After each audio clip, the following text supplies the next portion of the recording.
Saudara, hari ini mantan Sekretaris FPI Munarman akan menjalani sidang pembacaan putusan atau vonis. Sidang digelar di Pengadilan Negeri Jakarta Timur.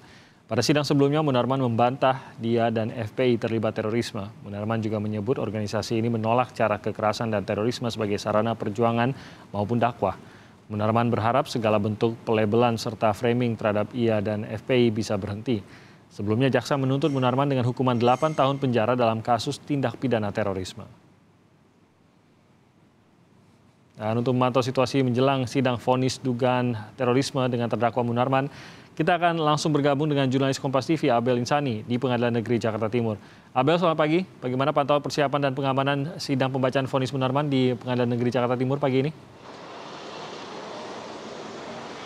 Ya, selamat pagi Timothy dan juga saudara. Untuk saat ini pengamanan sudah terlihat ada beberapa personil dari pihak kepolisian ataupun juga BRIMOB yang ada di sekitar Pengadilan Negeri Jakarta Timur. Tadi juga sempat dari Kapolres Jakarta Timur mengatakan bahwa nantinya akan ada 600 personel yang dikerahkan untuk melakukan pengamanan pada saat sidang berlangsung. Saat ini pun sudah terlihat adanya kawat barier yang dipasang di depan Pengadilan Negeri Jakarta Timur dan juga di setiap pintu. Tentunya ini bertujuan untuk menghalau atau untuk mengantisipasi adanya kericuhan yang terjadi.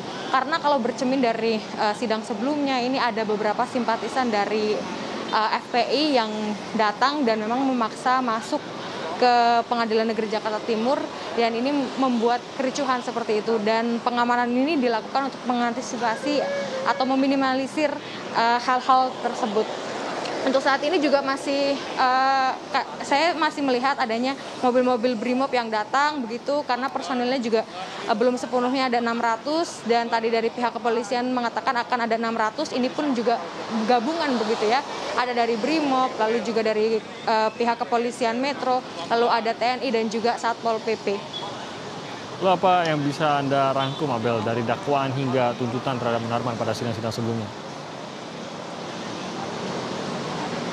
Ya, Timothy, kalau memang pada sidang dakwaan perdana pada sidang sebelumnya ini sempat tertunda begitu karena alasannya dari pihak kuasa hukum Munarman ini menolak adanya sidang yang dilakukan secara online.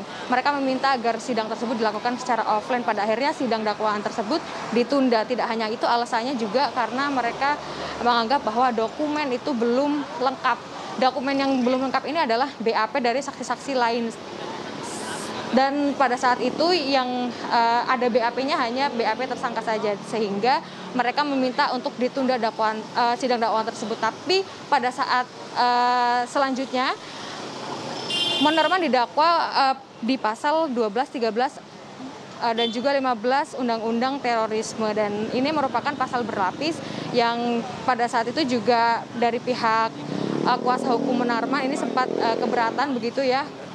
Lalu setelah itu ada pun juga menginjak sidang tuntutan, di mana pada saat itu Munarman dituntut 8 tahun penjara, tapi karena keberatan akhirnya mengajukan pledoi, dan pledoi tersebut ditolak, dan akhirnya dari pihak jaksa penuntut umum ini menginginkan untuk majelis hukum segera memvonis atau memberikan keputusan untuk kasus ini. Dan sampailah pada hari ini bahwa nanti pada pukul 9 atau sekitar 9.30 sidang akan dimulai, dan majelis hakim akan memberikan vonis kepada ex sekretaris FPI atau Munarman. Ya, dan apakah sudah diketahui sidang akan berlangsung tertutup atau terbuka nanti?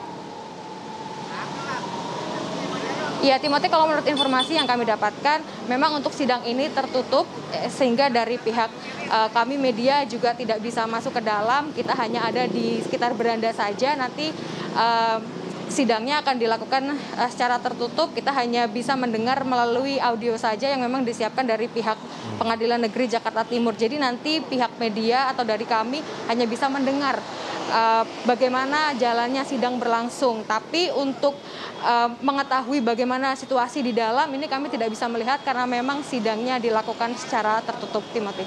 Baik, terima kasih atas laporannya Abel Insani. Nanti kita akan ikuti sidang vonis yang akan berlangsung sekitar pukul 9.30 nanti.